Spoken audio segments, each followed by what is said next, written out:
Hey guys, subscribe for daily content. And if you're shopping for gear, make sure you check out the description for the newest items at some of the very best online retailers. There's also links for some of the items that I personally recommend. Thanks! What's going on YouTube? Metal Complex here, and today I've got a really exciting unboxing to share with you guys. That's right, we've got a Spyderco, an especially spicy Spyderco. Now, I'm trying to release this video in a timely way to let you guys know that this is coming. This is coming soon.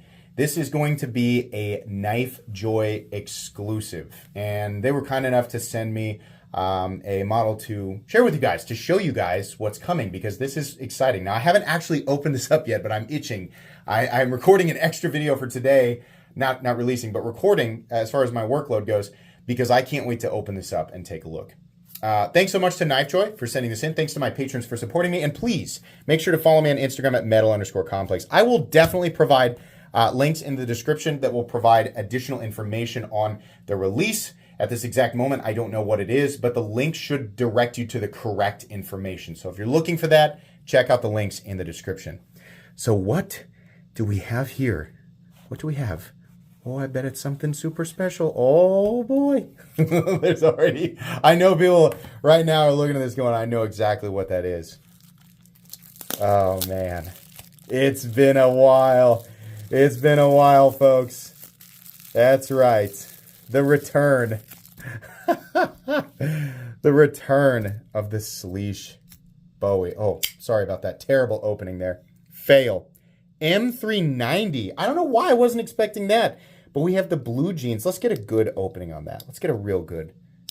Oh, yeah. So the thumb flick works real well on this one. Very cool. Now, what's new? Oh, is it on the inside? Oh, it is. It is on the inside. A steel lock bar insert and over travel stop on this guy, which I know a lot of people are like, wow, you know, that's about 10 years too late. But I thought that was super cool, because that was one of my biggest issues with this model, was the fact that I could have lived without the insert, but no over travel stop was a big problem for me, because otherwise you could just push that lock bar over. Not anymore. Not anymore. Oh boy, that is quite wonderful, man.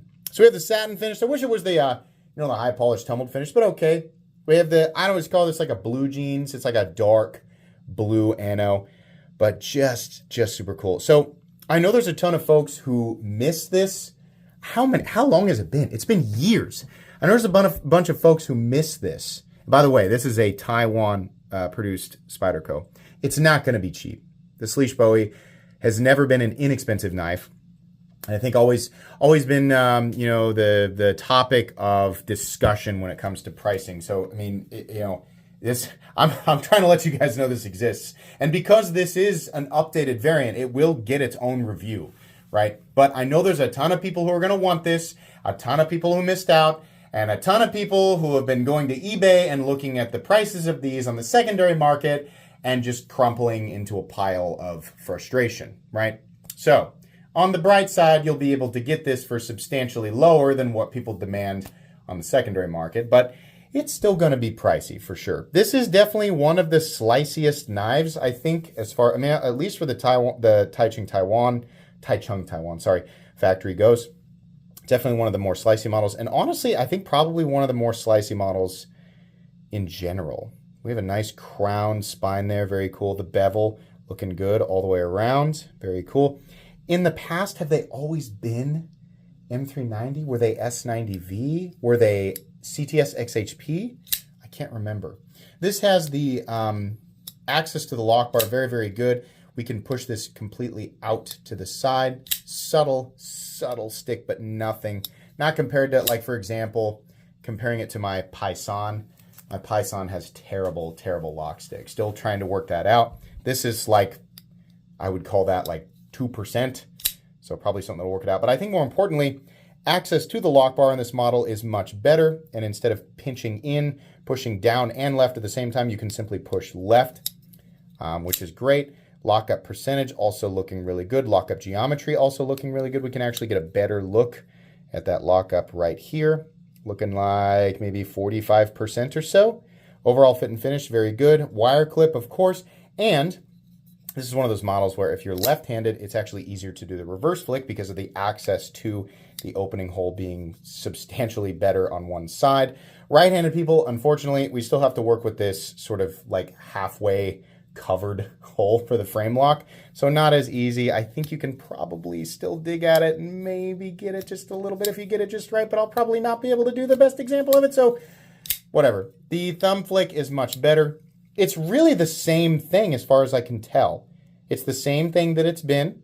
Still a sandwich construction titanium frame lock.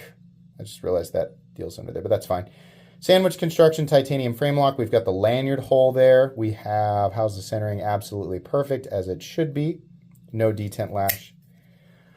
Oh boy, that's exciting. It's exciting. It's always exciting to get a new Spyderco because, as you guys have probably noticed, I don't see a lot of them anymore. Number one, because we don't see an enormous number of new releases from Spyderco. And number two, the new releases from Spyderco are a little bit tricky to get a hold of, right? I have a limited budget, and there's certain things that I go after, so it's not always the number one thing that I show on this channel. But getting an opportunity to take a look at a Spyderco, especially one that has the track record of this is one of the most sought after Spydercos ever. I mean, think whatever you will. The track record of this knife is people get it. So if you want to pick this up, whatever the date is that it releases, which actually at this point should be in the description, in the links provided, right? Whatever that date is, you're definitely going to want to be ready if you are wanting to pick this up. Let's do some quick specs. I'm not actually going to review this right now. Obviously, I want to spend a little bit of time with it before I review it. But first impressions, very good. This is a solid build. I'm over the moon about the addition of the steel lock bar insert and over travel stop. I think this knife, as well as many others, not just from Spyderco, really needed that. The overall length of the Slysz Bowie is about 7.8 inches by my, no, 7.75. Blade length is exactly 3.5. Cutting edge is 3.25. How about some size comparisons real quick? The AD10. How about the AD20.5? Really a good size, definitely. How about the Benchmade Griptilian, or in this case, the Ritter Hogue? Very comparable, I think, in terms of overall handle space and overall blade length, cutting edge, things like that. The Hogue Deca.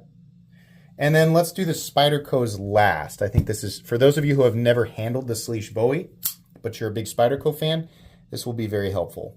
The PM2 and the Para 3. I would put this knife, I mean, it's really like right in between, but it has more, that's in terms of overall length, but it has more of a full-size knife presence. So the presence of the knife will be closer to that of the PM2 because of the height and size of the handle and the height and size of the blade.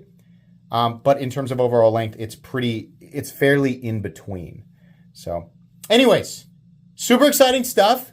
Flattered that Knife Joy wanted to reach out to me to make you guys aware of this. That's really cool. Thank you for that opportunity. I'm really excited. So good luck to everybody. You'll get a full-length review of this knife, even though by that time they probably will be gone. But I still like to talk about these things. Either way. That's going to be it today, guys. Please make sure to follow me on Instagram at metal_complex. If you enjoyed this video, leave a like. If you'd like to check out my other content, I do, of course, have lots of videos of knives that are either expensive or inexpensive that I do or don't like, so check those out. And if you enjoy all my content, go ahead and click on that Metal Complex logo right there and subscribe because there's definitely more coming. Thanks again for watching, everybody, and have a great day.